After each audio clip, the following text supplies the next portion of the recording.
connected with Neil, Portal to Ascension, and really grateful that we did this. Been on his show a few times. He's been on my show a few times, and we've become great friends and just joining forces in these crazy times. So Aage was born on a farm in Norway, came to the USA at the age of 25 to become a professional pilot.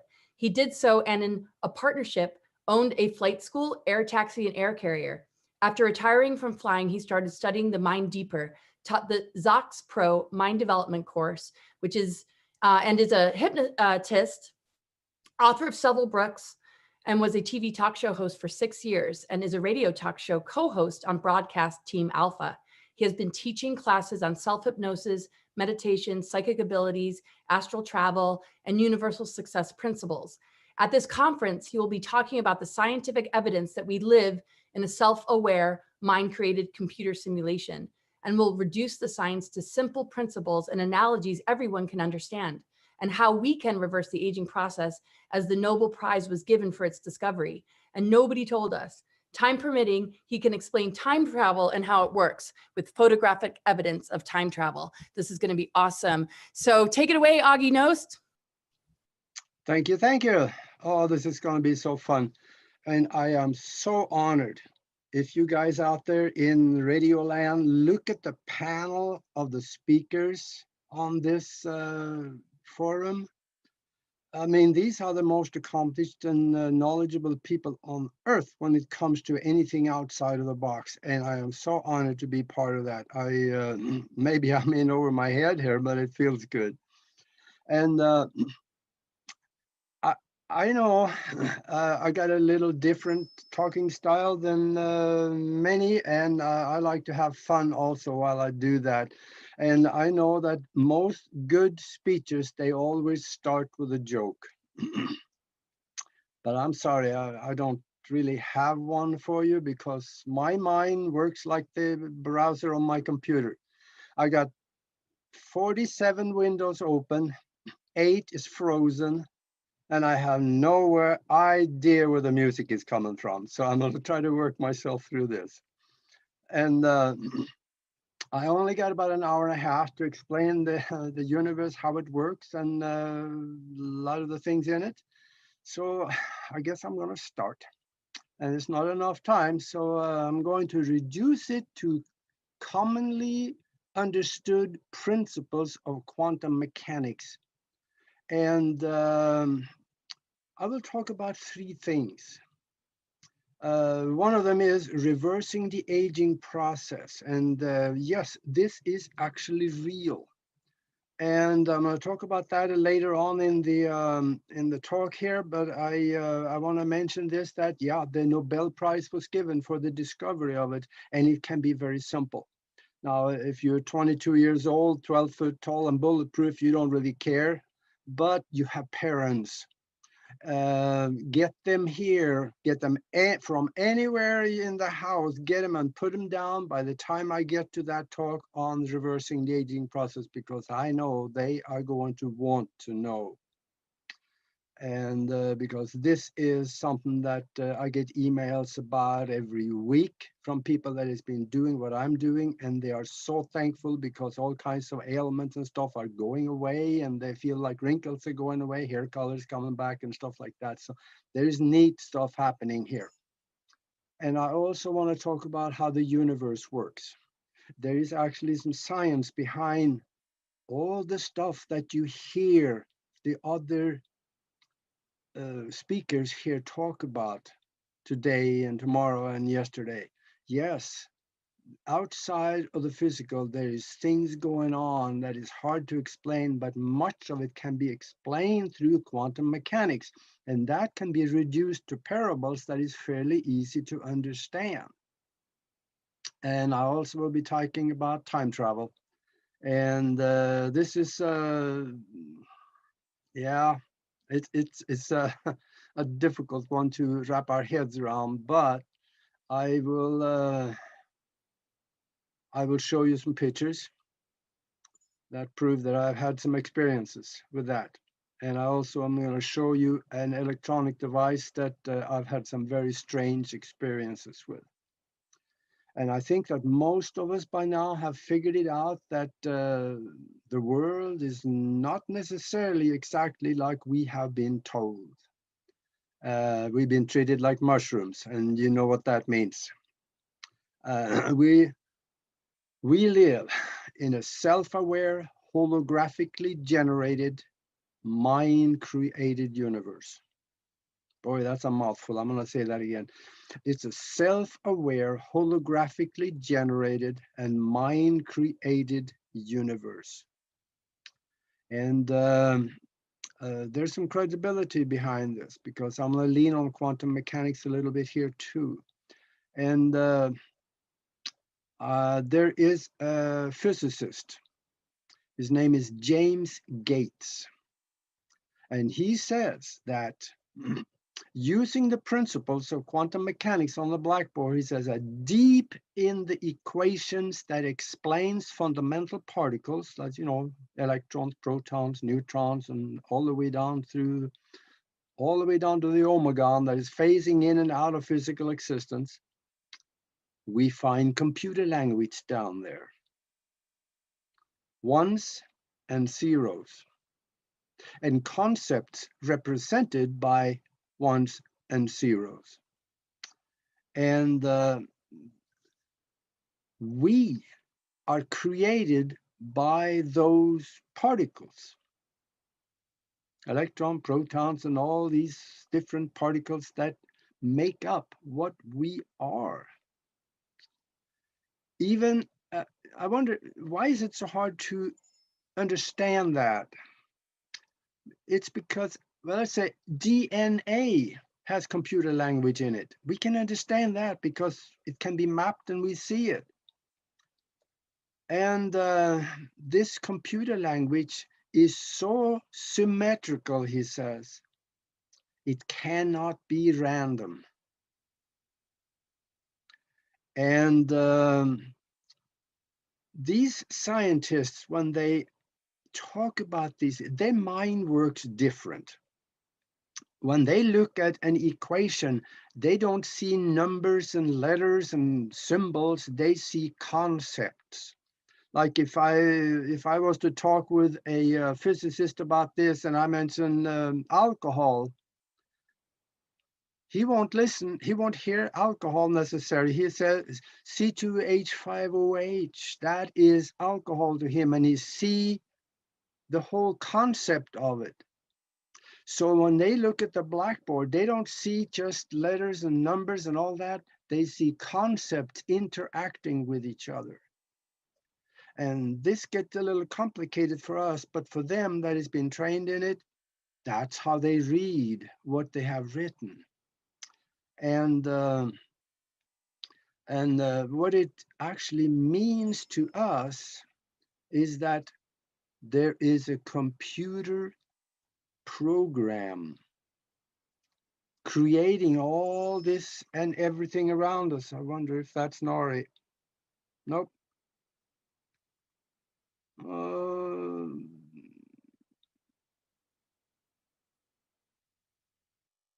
Okay. Nori is, she was going to do the next show here, and she is not well. She is on her, in the emergency care. So anyway, she had food poisoning. So anyway, sorry about that. I had an incredible experience about a few years back that also proves what quantum mechanics is talking about. I had a universal download where the universe was downloaded into my mind, both in full concept and detail, and it explained how the universe functioned. And maybe I should just say a little bit about that experience. I was sitting in meditation, and that is how these things usually come to you. And it is nothing special about me. Many people have had those things. In fact, Nikola Tesla said in an interview that I could see the past, present, and the future at the same time. And there are philosophers, there are inventors, and there are many other people that say they've had this experience. So It is nothing special. Then there is a little bit later in the talk, I may talk about how actually you can, the process of getting these kinds of things. It could be interesting. And when we think about that, everything around us is a computer simulation. That opens up for a lot of possibilities. I said that we are in a mind-created universe. Well, that should mean that the mind, but whose mind?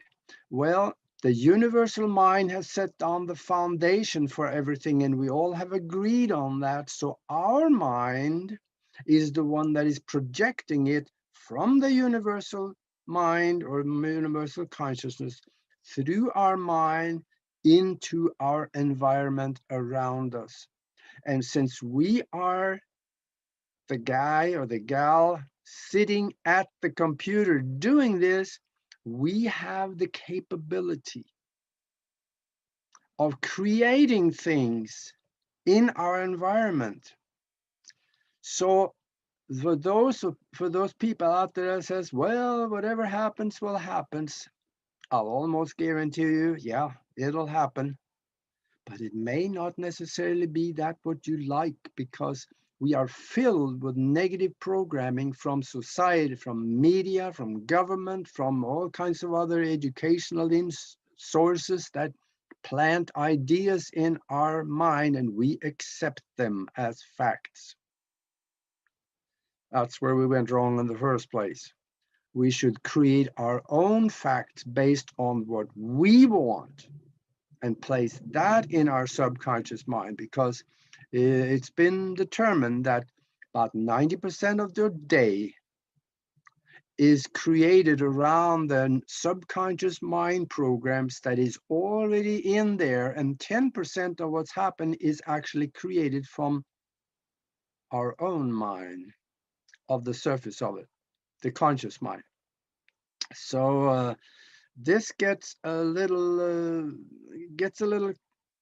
convoluted. So when we figured out who's sitting at the computer, that's us. Let's then concentrate on creating good things instead of the negative things that we are getting. And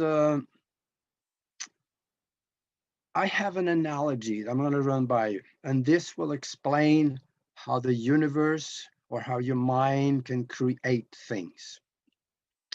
I am a hypnotist, and if I put you in a soft chair and talk to you for 10 minutes and tell you that when you wake up, you will have an elephant standing next to you in the room. If I did my job right, I snap my finger and bring you back out, you would see that elephant. You can reach out and touch the snout, and you can feel the rough skin. You can hear him breathing. You can smell him. But there is a problem. I can't see the elephant because there is no elephant there. But to you, that elephant is absolutely real. In your existence, that thing is real. So, what happened? Did your real world go away? Yeah, it did. It did go away on the basis of a subconscious mind program that I helped you place into your mind, telling you there is an elephant. That's the power of the subconscious mind programs. So that's why you should spend some time concentrating on creating good things in your mind. So that will pass from conscious understanding into subconscious mind programs and outweigh all the negative ones that has been placed there by CNN and people like that. And how this happened, that is actually, you can create the future as well as you can create the present on the basis of these things. And that is that you can create something in your mind and put it, when you use that creation in your mind, it's not a creation of words, it's one of emotion, vivid, colorful pictures, gratitude for already having what you want, and love it. Then you take that, roll it into a ball, you place it into the future at a time-coded event. Don't use a calendar. 22nd of July, it means nothing to the universe. That is that time is something that is totally a creation of our mind. Because outside of the physical, above the astral worlds, past, present, and future exists in the now at the same time.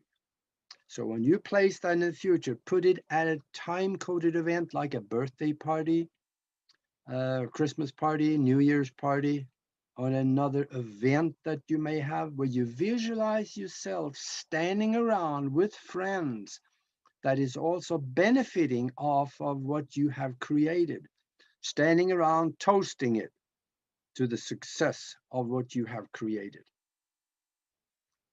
That is intention-driven thought. That's the spiritual language. And that's why most prayers go unanswered. They don't use that language, they use words. Words are worthless outside, or basically worthless outside of the physical. It's the images and the intention and the thought and the emotion that goes with the words that has value outside of the physical. And knowing that, why don't we spend some time, create these things in our mind, place it in the future, and create our own future? When we do that, we should go back and forth every day, visiting that thing that we created. And when we go back and forth to it, we put more detail on it, we strengthen it, it becomes stronger.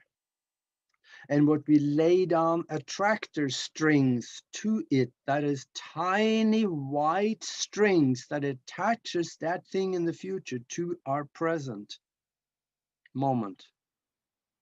And we are drawn up this now that becomes the timeline to that thing in the future. Billionaires, they do this. And I speak about that in one of my other books, Universal Success Principles and How Billionaires Think. And deep in the subconscious, the superconscious and the universal mind is where creation happens. It is not in the conscious mind.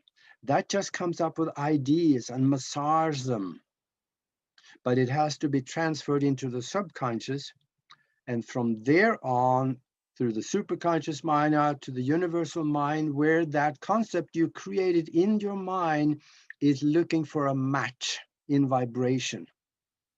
When it looks around in the universe, try to find it. It could find it in some other person's mind. It could find it in the Akashic record. It could find it as a concept somewhere in the Patent Bureau. It could find it anywhere where it finds the match to what you created in your mind. Now it starts bringing it back. It comes back through the universal mind and the superconscious mind, which is basically an empty connection device, and then to the subconscious mind, but you don't know about it yet. And then the subconscious mind hands it off to conscious understanding.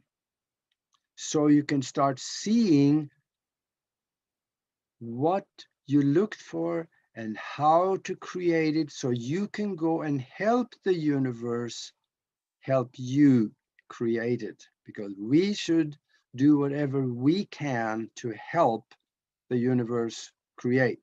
It's the old saying, you know, God will give you the nut, but he won't crack it. We got to do our part. And this is a spiritual language. And it is never really spoken much about in religion. There is, well, there's a book, you know, written about 1769 years ago. Some people, it's called the book. Some people call it the Bible. They never really talk about how to pray except for using the words of it much. But words are not the best way to do it. It's the emotion is the carrier of thought that had images and everything attached to it. That is where miracles come from. When you speak to the universe in its language, it is understood and it likes to help. All creation starts in the mind. So you place it, go back and visit it. And if you understand that, then it becomes also very important what, I mean, we need to do this on a regular basis. And then the question becomes, what should we create? Well, what do you want? Some people don't even know what they want, especially those that say, well, yeah, just hanging out and we'll just see what happens. And I'll guarantee you it'll happen. I'm going to ask you a question. And I want you to think about it. But I don't want you to come up with an answer to me. I want you to answer you. And wait at least 24 hours before you come up with the final answer. And think on it often, because this is going to be a very important question for you. The reason that you should wait 24 hours is because I guarantee you, you don't know how to think big enough. The question is, what would you start tomorrow morning if you knew you could not fail?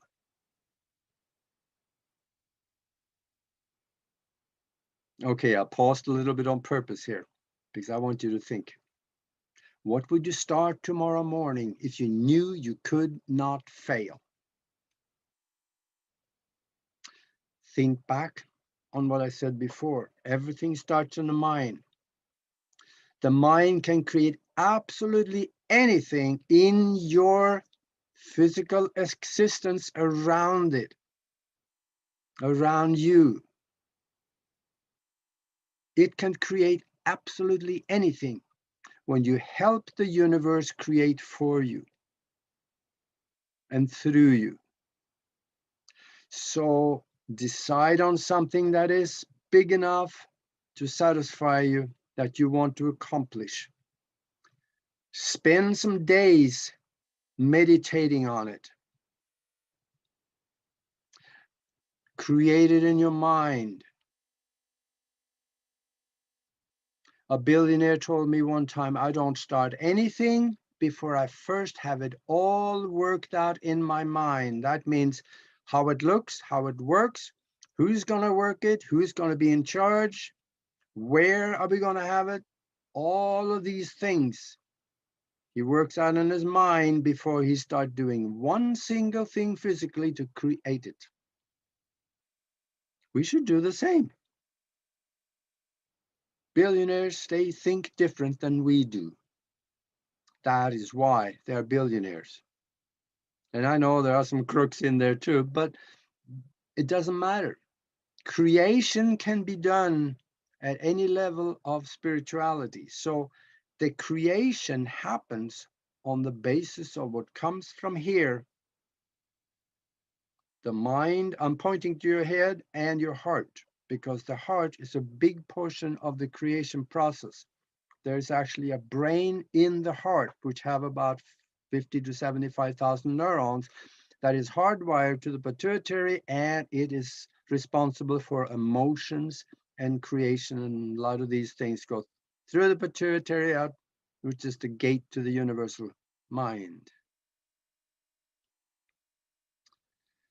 And let me give you an example of how powerful this can be.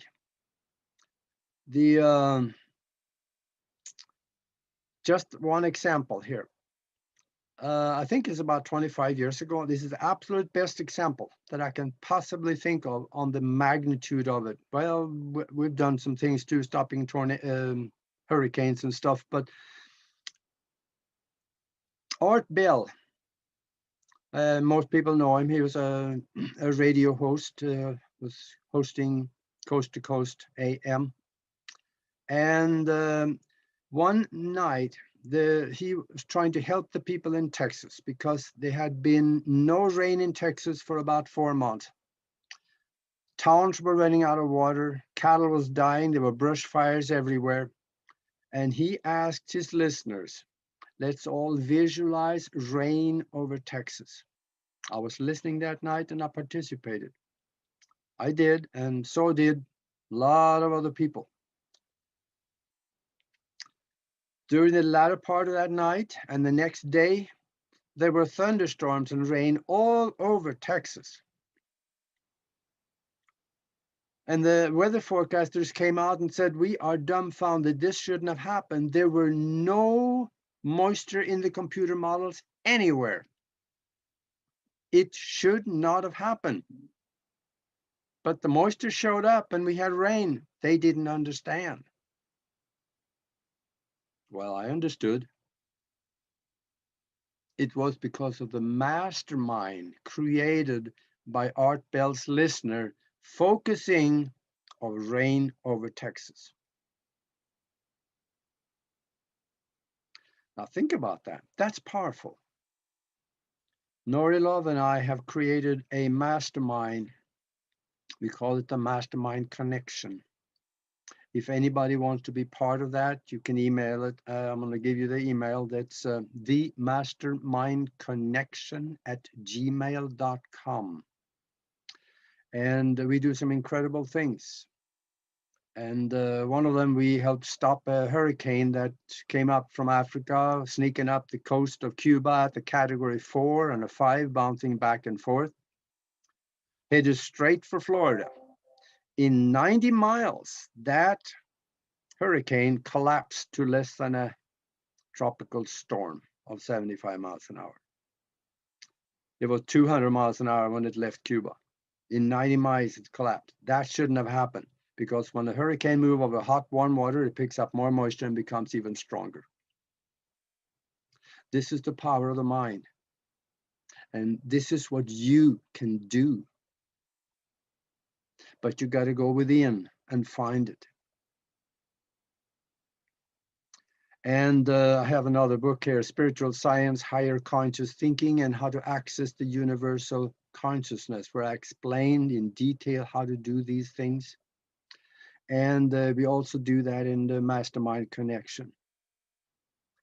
I will be really glad to take some questions after the tail end of my talk here. So we can do that, but I want to talk about something else. And I want to talk about reversing the aging process. This is such a controversial issue. It has really not much with medicine to do. It is, and of course, here's a disclaimer, I'm not a doctor, so I cannot prescribe or say anything that relates to any medical procedure or cures or anything like that, because, you know, let's face it, I'm not a doctor, so whatever I say will not work for anybody, because the government says so, and you know they will never lie to you. So take it for what it is and work with it and research on your own. And the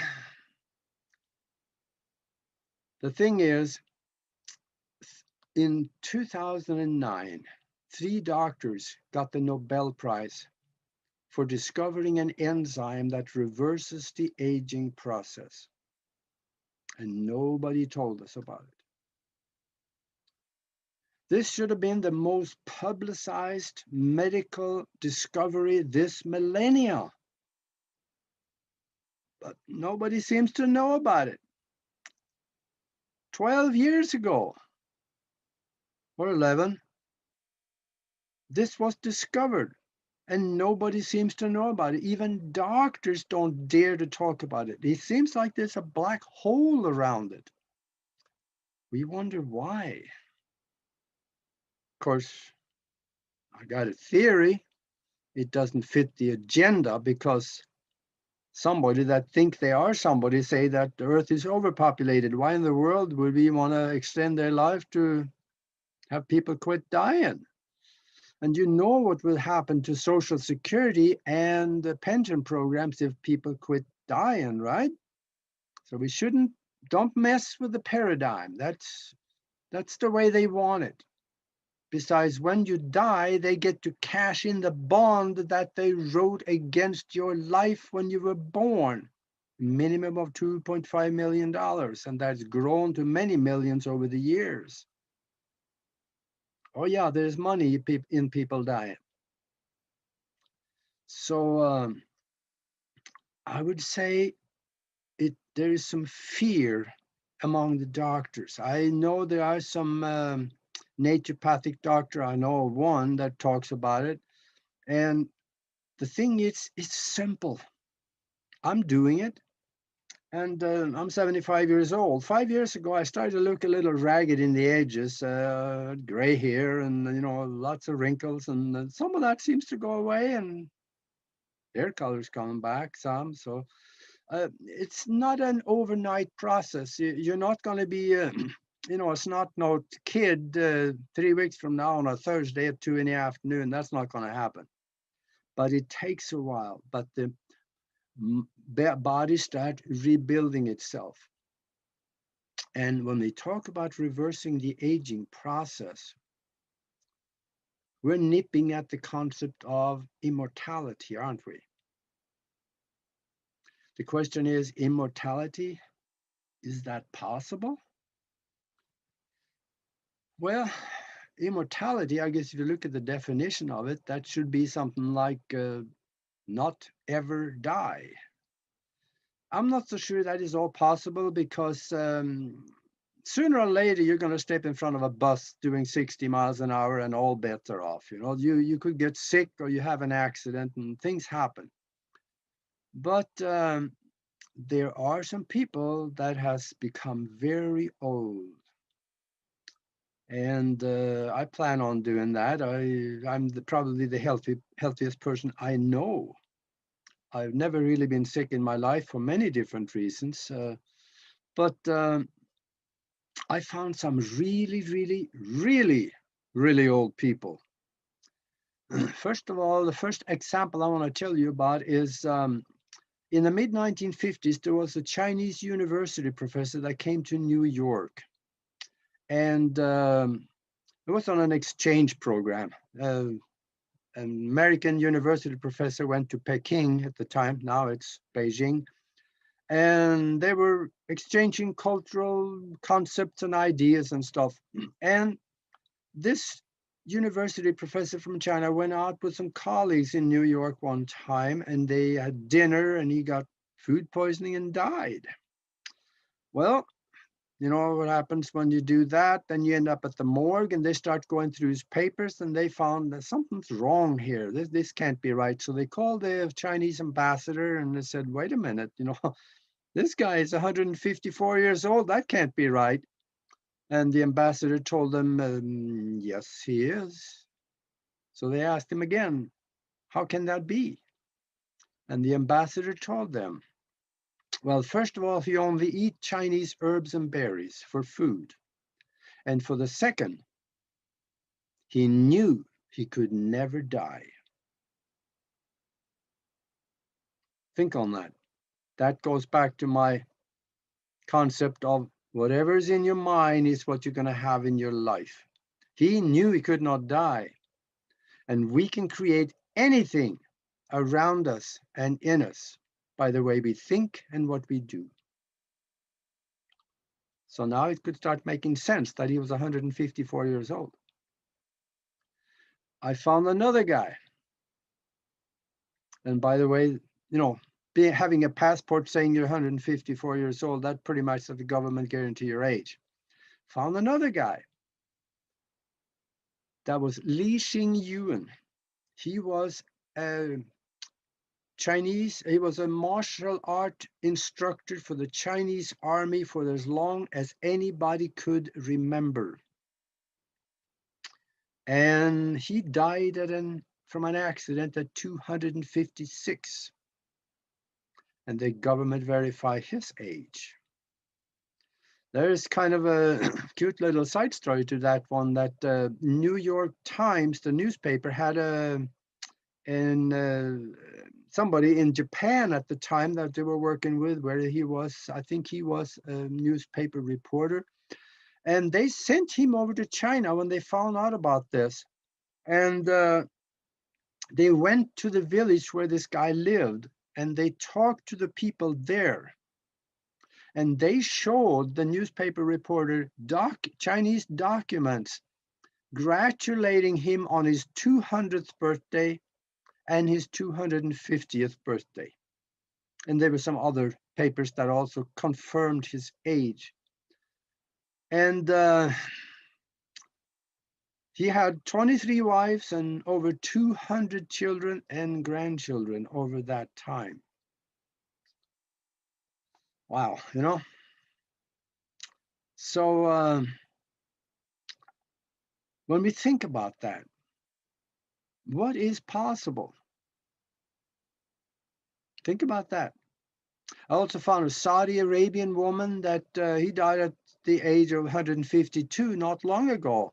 And there was a big thing written up in Mideastern newspaper all over the place in the Middle East.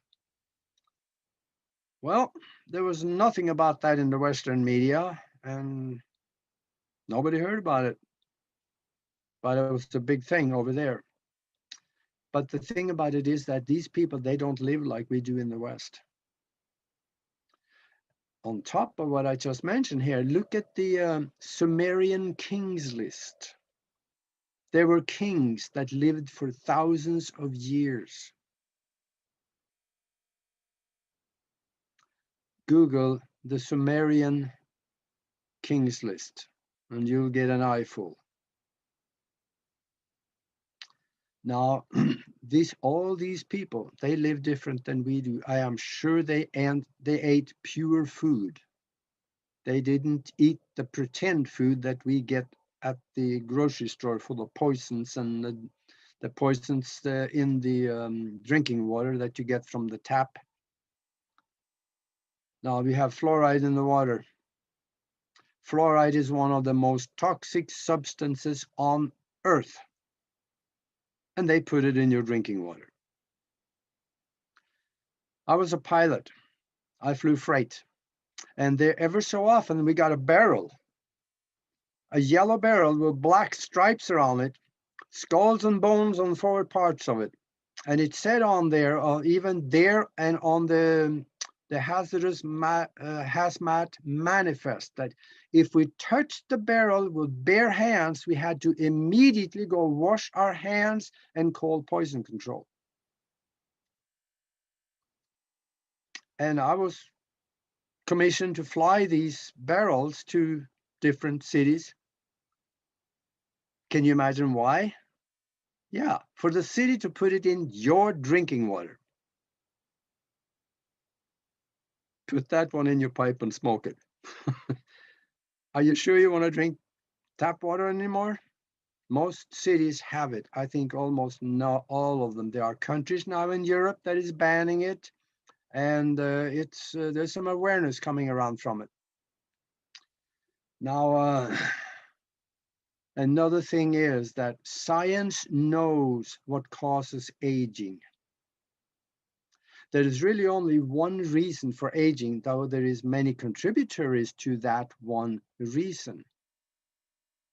And aging usually leads to death, or what we call death, at least physical termination.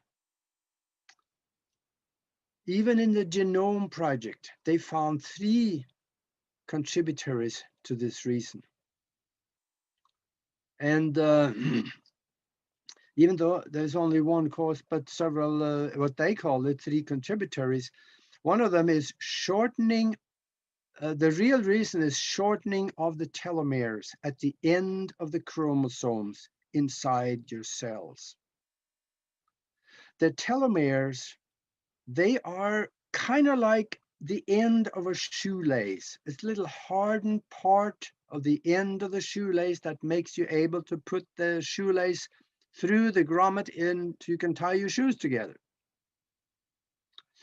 For every time your cell divide, that end of the chromosome, the telomere, gets shorter and shorter and shorter and shorter until there is nothing left. And when that happens, the cells, the chromosomes start fraying at the end, and the cells are no longer able to replicate themselves. And you get stuck with old cells in your body, and you get older and older and older and older, and you die. Now, this is something that can be corrected. The shortening of the telomeres is an effect off of the lack of one enzyme in your body. That's called telomerase or telomerase. I know people call it different things. I call it telomerase. And this is the enzyme that the 3 doctors in 2009 discovered, not just discovered it, but also the effect of having enough of it in your body or having too little of it. They did their experiments on mice, old mice that was ready to croak. And they injected this enzyme into them, and in a very short time, they were jumping around like little energetic mice. And they analyzed the genetic structure and they found, oh, be doggone, the telomeres are longer again. And they did some more research on that, and they found the cause for aging is the shortening of the telomeres at the end of the chromosomes. I'm going to get to it in a bit. We can do the same thing. And since that's about 12 years ago now, and a lot of research has gone into this, and much more understanding is now available to us, so we can make it happen for us. And another thing that the Genome Project found out, and that is that they had 3 major reasons for aging and death, and one of them was a actually a nutritional disorder was the first one they came up with. And we can take care of that. We can eat minerals and vitamins and supplements and stuff. We can take care of that, because somewhere on my computer I have a Senate document from the U.S. Senate explaining that all of the farm soil is depleted of minerals. Minerals are very important for our body to be able to be functioning and healthy. So we got to take a mineral supplement. You know, that doctor that tell you, yeah, eat good food, you get the nutrients you need. Either he is ignorant or he's lying through his teeth to sell you more drugs. You take your pick. Now, the other one is, well, think of it this way also. The body is a self-correcting machine if we give it what it needs to correct and replenish itself. And then we have a genetic disorder. That genetic disorder is, a function of that is that the pituitary is shrinking and not creating enough growth hormone and telomeres for the body to replenish itself. This can also be remedied through genetic gene therapy and things like that. It's very expensive and it's lengthy, and it can be done, but it's a little convoluted.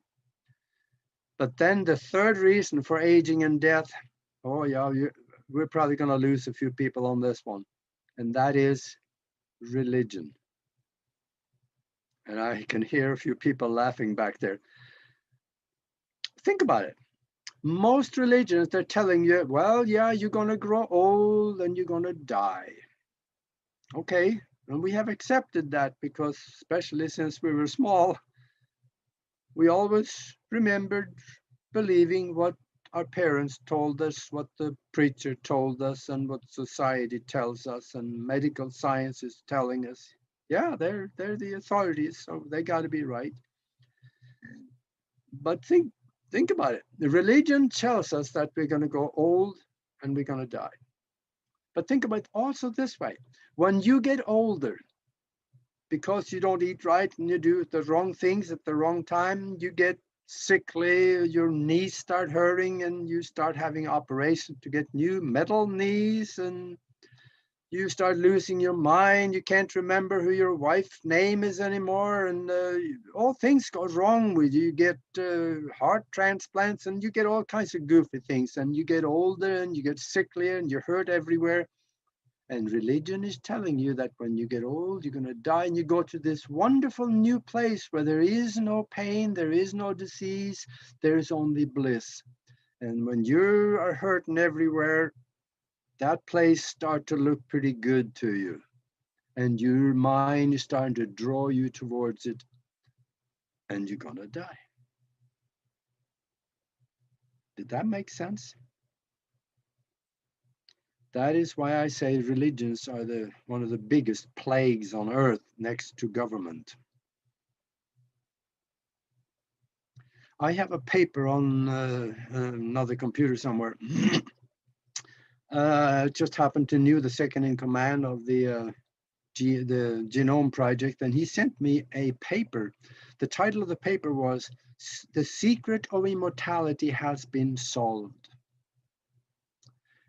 Well, they found it in the 90s, because there is also one that is called the immortality gene, that they call it, but it was not published. That is a gene that solves some of these challenges. And it is obvious that people have the capacity for old age. The Center for Disease Control, a few years back, maybe 5-6 years ago now, I remember hearing about this. They came up with a brand new disease that had not existed before. And it's a disease called aging. Does that tell you something? They're exactly right. It is a disease, and it can be cured. So, how do we reverse the aging process? I want to talk about that a little bit. There is a pharmaceutical, or actually it's called a nutraceutical, but it's made by a pharmaceutical. It's called TA-65. And I've researched this one a little bit. I've never used it, but I researched it, and I find some people say that is wonderful. It do great things for me.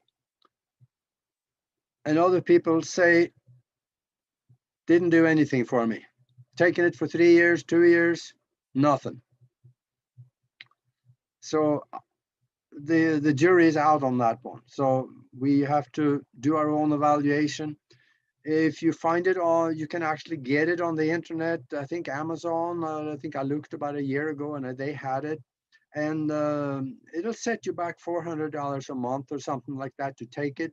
And for a lot of people, that's worth it. Take the chance. If it doesn't work, fine. If it works, wonderful.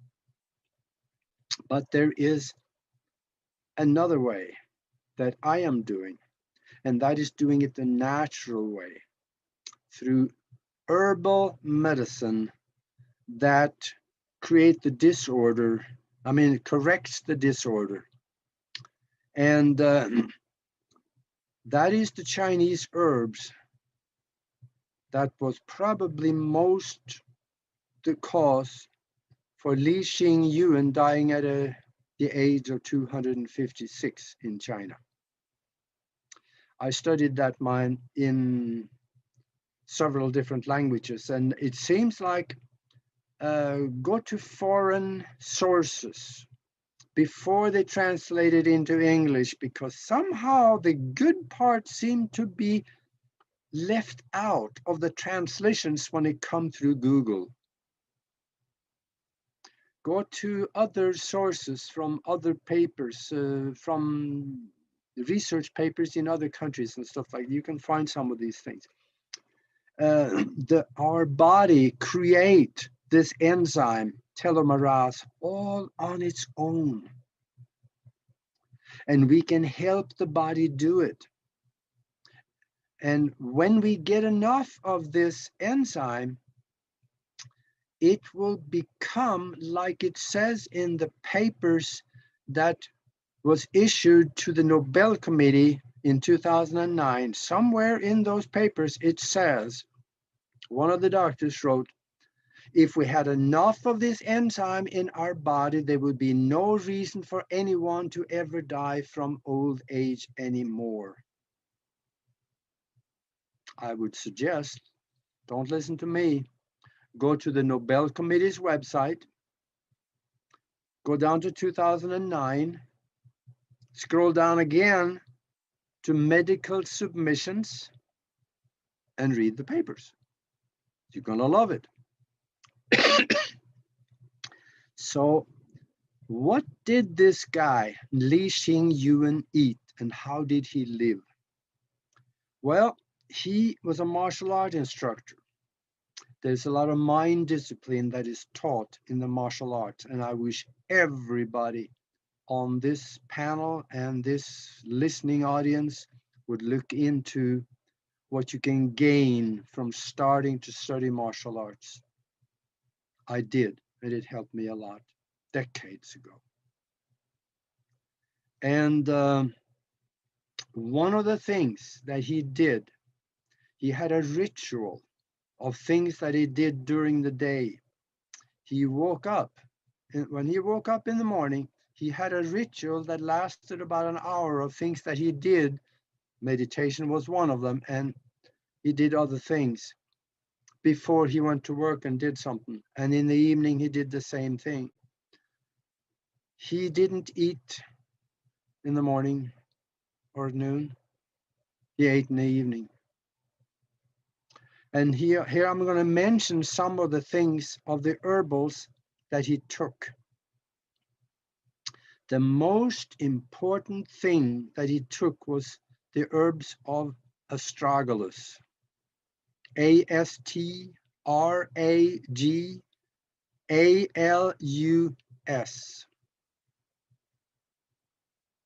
There's a lot of research on this one.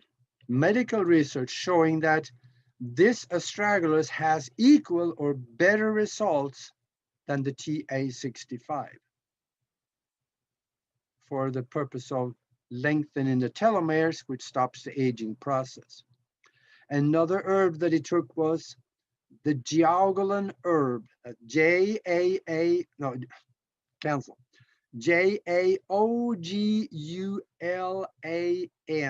Jiaogulan herb, which is called the immortality herb in China. He also ate wild ginseng. For some reason, it's hard to find here in the United States. I am taking Korean ginseng, And I imagine some others may be also good. Korean is very close to the Chinese herb, is what I'm heard. He also took gotu kola. And for those of you that was foresighted enough to have a piece of paper and a pen ready, just keep writing. And if you didn't, run it back and listen to it again. Then he ate goji berries. I buy that stuff by the pound. I'm out right now, but I buy it by the pound and eat it just kind of snack during the day. Then he ate ling shi. And it appeared as he also ate he shou vu. And of course, he took minerals. And in addition to what I found out about him, I also take cayenne pepper to keep the arteries clean. I'm not going to have a heart attack because of bad arteries. And remember also, he ate raw foods. Why? When you cook the food, you kill it. Think about it. If they stuck you in a pan and turn up the heat, what would happen to you? Yeah, you'd die too. You'd be cooked. So if you cook the food, you kill all the enzymes in it, and enzymes are so important for the body. I ran across some medical research a couple of decades ago from a research hospital in Stuttgart, Germany, where they had a long survey, and they found that anybody that ate a bowl of raw oatmeal every day of their life live on the average of 11 years longer than the ones that don't. Think on that. And also, we got to have exercise, especially cardio, because that also helps the heart. And think of the people in Iceland. They are hardly ever sick. Why? Iceland is a volcanic island. Everything is full of sulfur. When they eat their own food, they get a lot of sulfur. That's why we should take, if we live in a place where we have no volcanic activity at all, we should take sulfur as a supplement. And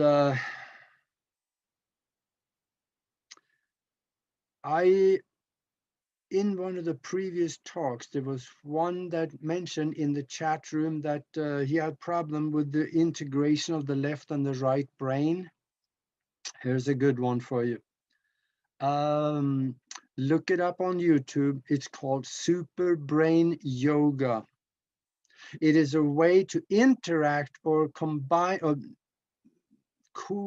make the right and the left brain work together. You join the two hemispheres. That means not that you lose the ability of one or the other one. You get magnify effectivity of the two of them together.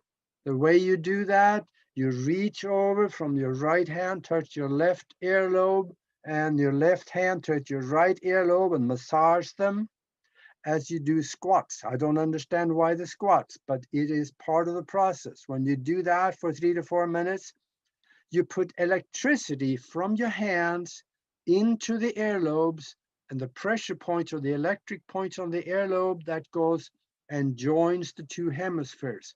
This has been done as an experiment on D and F students in school. Soon as they start doing that, they jump to A and B students. Because now if they're dyslexic, that goes away a lot of times. If they cannot remember anything, they start remembering things. Try this. You're going to love it. We'll go to YouTube and watch Super Brain Yoga. It's going to be worth it to you. And I wrote down something that I think is worth talking about. There is something that will help people stay healthy. This is something that was a martial art master told me decades ago. he said, actually, if you do this one thing, you will never be sick in your life. I've done that one thing, and I really never been sick in my life. And he said, no, I'm going to get to the next subject here shortly. And it goes back to the Nobel Prize of 1931, where Dr. Otto Warburg discovered that no bacteria or virus can live in a heavy oxygenated environment. So my martial art pastor told me, take 20 deep breaths until you get dizzy. Keep breathing like that so you stay slightly dizzy for 3 to 5 minutes. What happens is that you are getting an excessive amount of oxygen into your lung compared to what you are used to, so you get dizzy. That oxygen goes from your lung through the air sac into your bloodstream. The blood gets everywhere in your body, snuggles up to virus and bacteria, and kills it. You can, if you get a cold, do this a couple or 3 times in a day. That cold should be gone in 24 hours. But less than a year ago, I woke up in the morning with a running nose. I did it in about a day and a half, and it was all gone. And this is something that anybody can do. And I guess I should maybe talk a little bit about time travel. I have some pictures and things that I'm going to show you in a second. I have read 6 or 7 different scientific papers now that says, yes, time travel is possible. It also says, we know how to make a time travel machine. Even Michio Kaku says that. But he also says that we do not have the power to fuel it yet. Well, there are some ways to look at that, because he is talking about entirely nuts and bolts machine. Well, I have an electronics device that in itself is nuts and bolt machine. And I practiced with it and I practiced. I must have done it 50 times and I couldn't get anything to work. But then I started manipulating my brainwave pattern. Through lowering it down to about 7 cycles per second, I started to get some experiences. Because now it was a mind-matter interface between the machine and my mind. And think about time travel itself. There is some science that explains this, and I recommend for people to look at some major newspapers. One of them is BBC.com, has an article on there. It is dated July 7, 2018, and it says, we can build a time machine. Go read it. The science behind that one is there. And another thing that indicates that we just might be able to do this or have already done it is Ben Rich. He was the head of the Lockheed Skunk Works.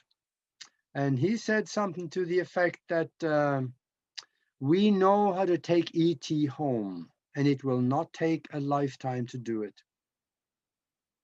He said that all these technologies are locked up in black projects, and it would take an act of God to get it out to benefit mankind. If you can imagine it, we already know how to do it.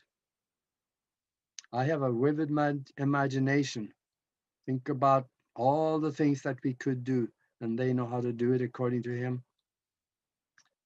There's an example here of something that actually indicates very strongly that yes, time travel is possible. There was a stock trader. His name was Andrew Carlson, I guess it was. In 2003, he was arrested for insiders trading in New York. He started with $800. And in a few weeks, He multiplied that to $350 million. He did 126 high-risk trades and never lost on one of them.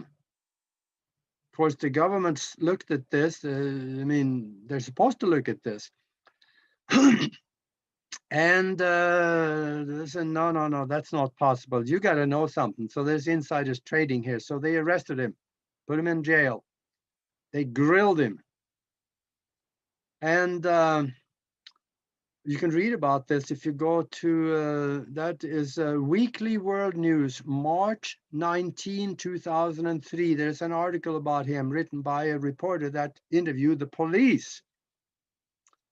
And he's explained, I am a time traveler. I am here from the year 2256.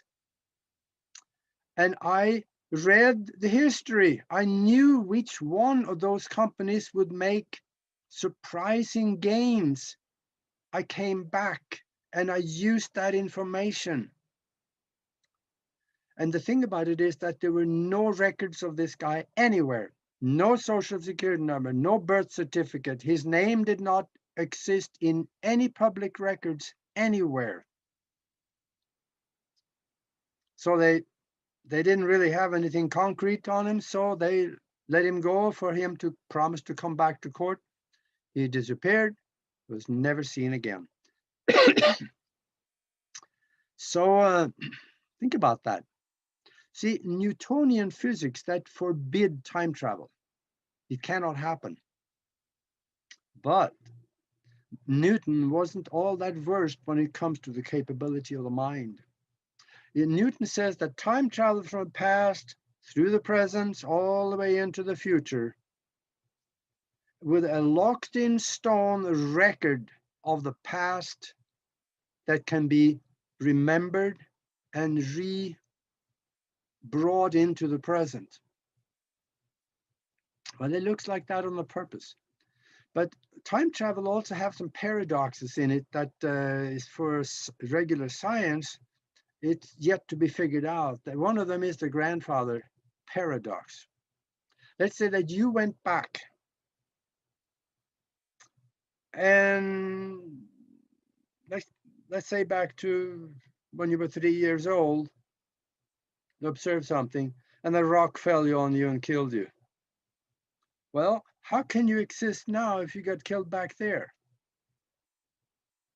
It just couldn't happen, could it? Now, there's two schools of thought in quantum mechanics on this. One of them is that the timeline from when you got the rock thrown on you that killed you up till now, that line in quantum collapses to nothing. The other school of thought is that it continues, and as a new timeline where you exist from that point on in another timeline. And I am leaning on that other timeline, and I got some thoughts behind that. And I'm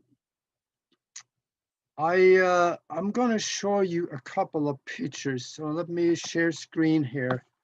I'm going to have to jump ahead because I'm getting a little short on time. I'm going to share pictures and I'm going to show you some. Let's see. Okay. Let me see. There we go. All right. Okay.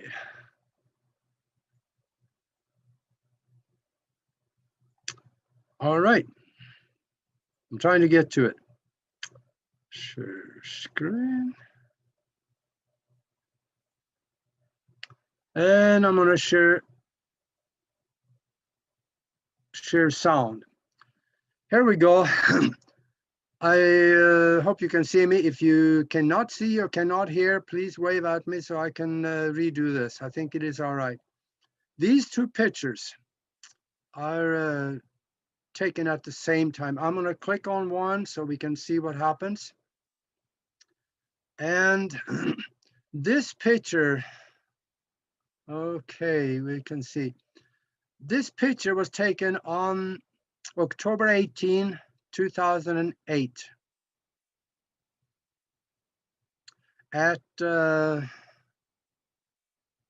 that's at 8, no, it's 8:36 and October 18, 8:36 and 22 seconds. All right, if you look at this picture, you can see that it's been rain, it's wet on the road. You can see down here at the very bottom, you can see some yellow on this tree, that's leaves. You can see there's a van or something sitting in the parking lot over there, and there are other differences. Let's go to the, remember that there's leaves on this tree, there's rain on the road at 8:30 and 22 seconds. I think it says. Now I'm going to go to the next picture.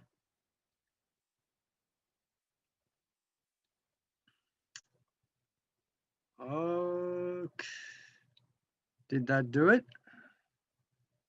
Yes. Where did the leaves go? There's no leaves on that tree.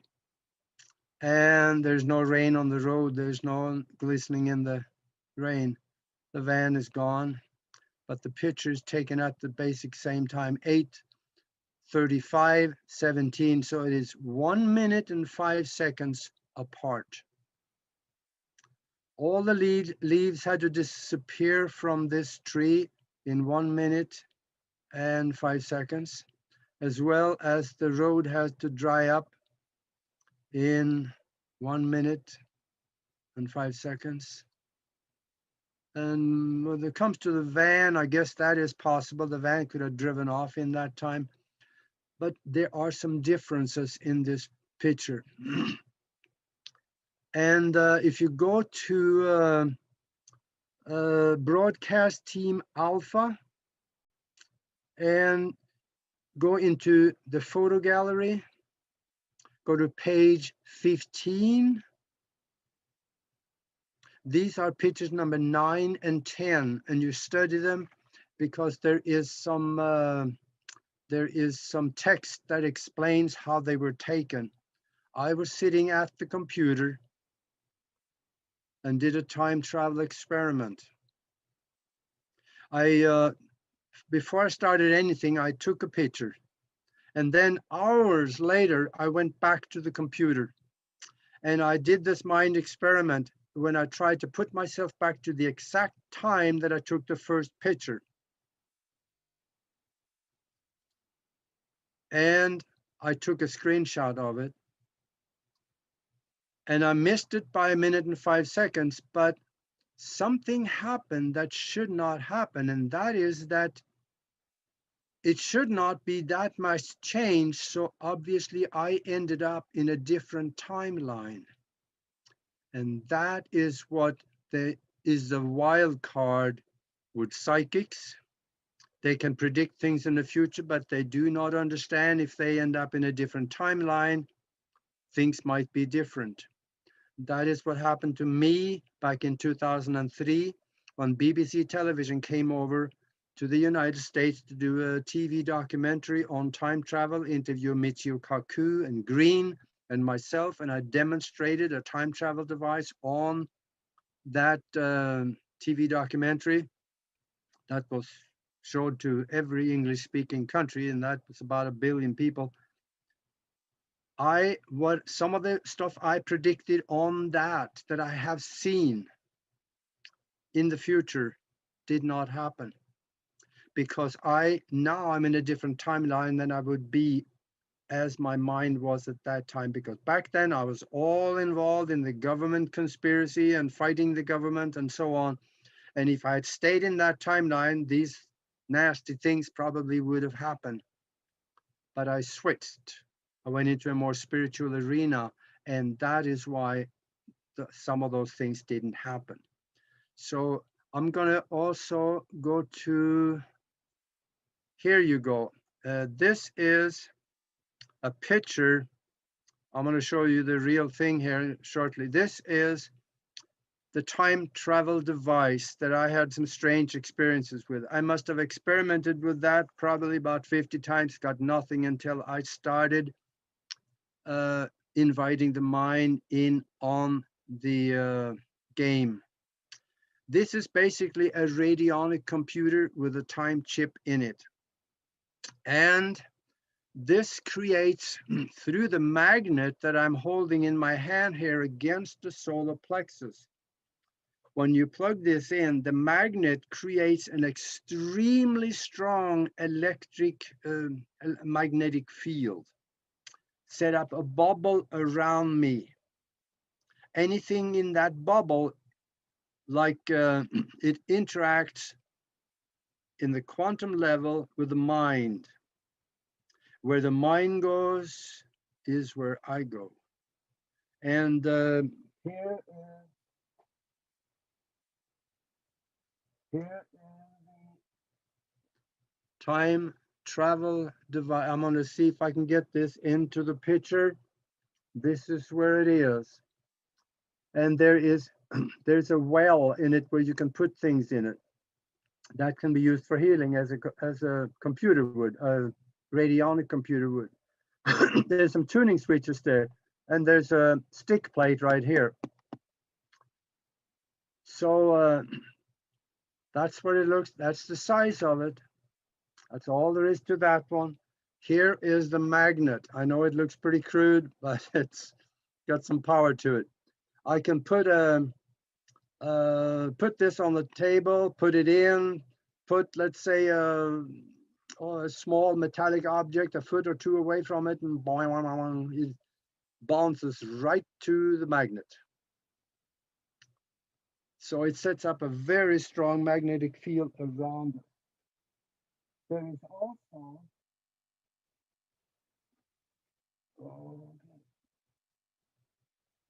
this is called the time coil, which I put around my head, and you can see in the picture, I have it around my head right there. This interacts with the mind and the bubble around me. Actually, it's a focus device. It focuses on a place in the brain where there is some interaction with the universal mind. So all of this together, it makes it work. And this machine is made by a guy named Stephen Gibbs. It's the same machine that Art Bell got a hold of, and he had it sitting on his desk. He never dared to turn it on, but he had one. There's a story about this machine that I really want to tell you, and that is that there was a university student that got a hold of this machine. He got it. He lived with his parents, and he ran upstairs to his bedroom, and he in the afternoon, and he started experimenting with it. Come dinner time, his parents came and calling him down for dinner. He didn't come down, so they went upstairs, and he wasn't there. But the machine was sitting in the middle of the bed. The magnet was next to it. It was laying right there. The guy has never showed up anywhere ever since. He was gone. My point there is that this is not a toy. Don't try to go back to any time previous to when they had electricity. That is my suggestion, because it's an electronic device. And that's just a thought. But you can go into the future because you could be able to use it. I would say, if you start playing with it, try to get first, don't try to go anywhere physically. Imagine your mind going. That's where you probably would be better off until you really know what you're doing. But it's not a toy, so be a little careful with it, because it's a mind-matter interface machine. And there's many other stories that I could talk about in relation to this one. And I don't know if that's when I want to say something about time, and I'd love to have some questions at the end here, but I want to explain what time is first. Time is a mind construct for the spiritual you to have experiences in the physical, because your soul, your spiritual self, doesn't have a physical body to have physical experiences. Time itself, the construct, is composed of individual frames of present moments, stashed one after the other one, from the past through the present and going on into the future as you would imagine things in the future. If it has not been imagined, it does not exist. So if you look at that, time is pictures of present moments. In between each picture of present moment, there is nothing. The quantum field collapses, recreates itself into a new present moment, move over a little bit so you can have that present moment, and collapses to nothing. Then it takes a little space, if you could call it that, in nothing, and then it recreates itself with a new present moment and collapses to nothing. These present moments are stashed close together, so we move through them so fast it looked like a continuous movie. And this is something that can be manipulated by thought.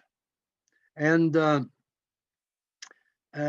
is actually an electronic device that is similar. If you ever heard people understand electronics, they will understand this. Look at a square wave generator. It is doing the same thing. You have a spike, flat top, and a collapse to nothing in the electric sine wave on the screen. Then it moves over and it rebuilds itself, flat top, and collapses to nothing. So the square wave generator is doing the exact thing as the concept of time works. It is just that the square wave generator is a lot slower, and you can see it on the screen. This one moves so fast, there is no way to take a picture of each frame. And that is my explanation of time and time travel. And I guess I got 5 minutes left. So if anybody want to do some questions here, I can stop sharing. And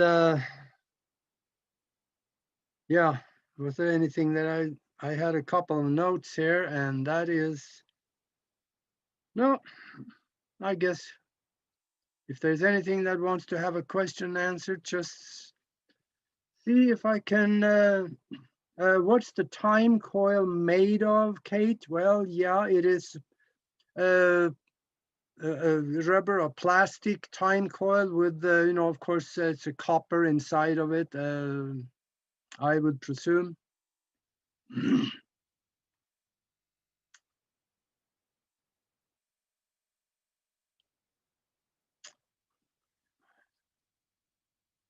Yeah, imagination is powerful and the first step to manifestation.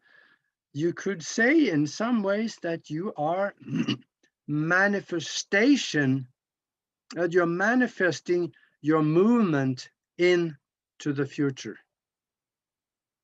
So I guess you're right. And let's see. Aage, Yvonne is asking where she can find those Chinese herbs. The Chinese herbs. Mm-hmm.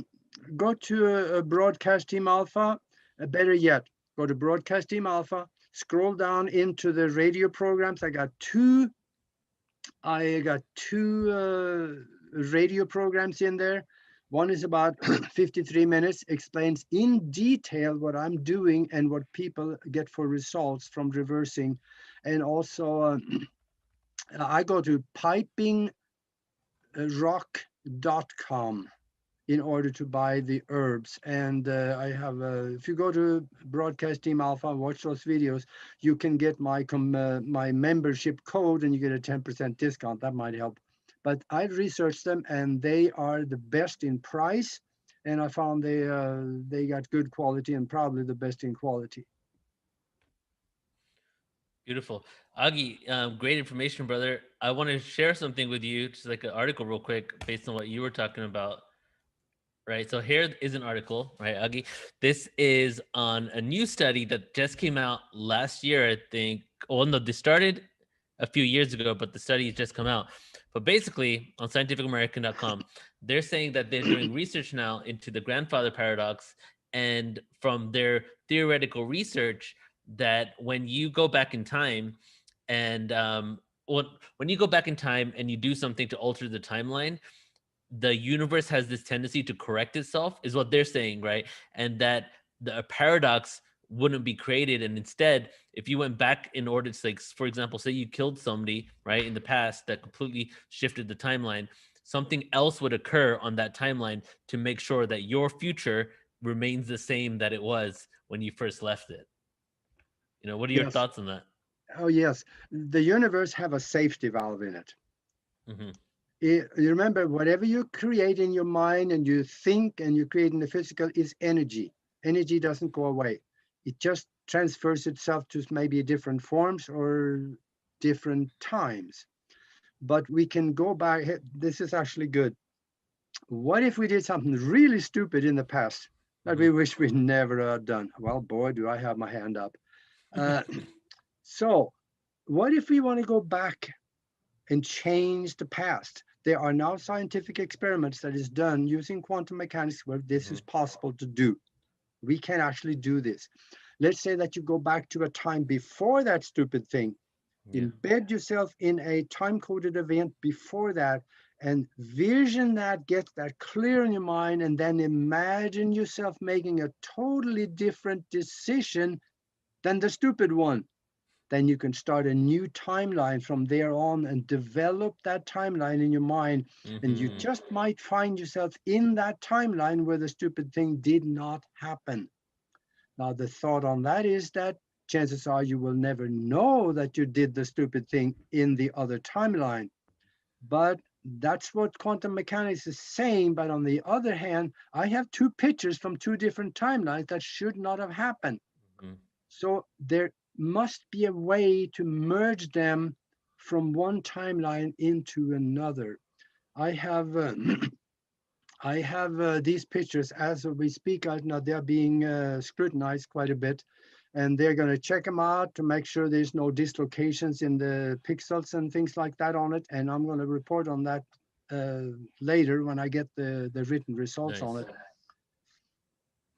So let me ask you this question too then. So then for bilocation, for example, right, where something shows up in two places at the same time, technically we're bilocating all the time if we're existing in parallel realities, but they have proven that in quantum mechanics that subatomic particles can be in more than one place at one time. The exact same wave, right, can be in one place at the same time. Recently, I think over the last 5 years, they were able to extend that to an actual particle, which is more than a subatomic, so an atom and above, right? So this seems like it's just the beginning phases of bilocation. What's your understanding of bilocation in relation to, all that you're covering right now?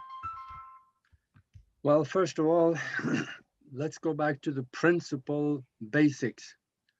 The mind, for the mind, there is nothing that cannot be done. If we have the understanding and the belief and the knowing of how to do and also why. We may also need to know why, because curiosity for the universe is not really a good reason to do things, just curiosity. There got to be a reason for something deeper than that. But we can bilocate. Oh God, what did I see in the download on that? There were, let me just for about 5 seconds see if I can access some of that. There were something in there about the split of the electrons and the particles and then joining together. kind of like the same experiment when you take an electron, put it in half and move it to the other side of the galaxy. If you excite this one, the one on the other side of the galaxy will also have the reaction of it. That is proven in quantum mechanics. There is a split, but the mind can split it. So you are double and recreate itself as the big, I was going to go to the beginning of it all, but there's a split in energy that recreates itself into a whole. And this universe was started just like that, because there was one single particle of thought that entered this vibration, and it's wondered, what can I do on my own except away from the unified field? And then it multiplied itself throughout what we have now. I love that explanation. It basically, you're saying, it's beautiful actually. You're saying that every fractal ends up becoming its whole entity, and therein lies the illusion that each fractal of the original source becomes its own thing, and then is also connected to the source at the same time, which is a paradox in itself. Excellent. I wish I could have said that. That's beautiful. That's Well, great. we have another question here for you.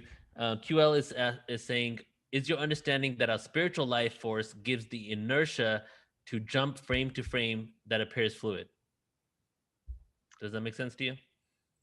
Yeah, those frames are not entirely physical. They have a physical expression of it, but it is not physical. So yes, there has to be a higher vibratory or spiritual energy fueling it. Mm-hmm. Otherwise, I don't know if it would be able to recreate itself. Right. Some sort of driving force behind it, some sort of intention, you know? Spiritual intention, exactly. Mm-hmm. Okay, cool. So we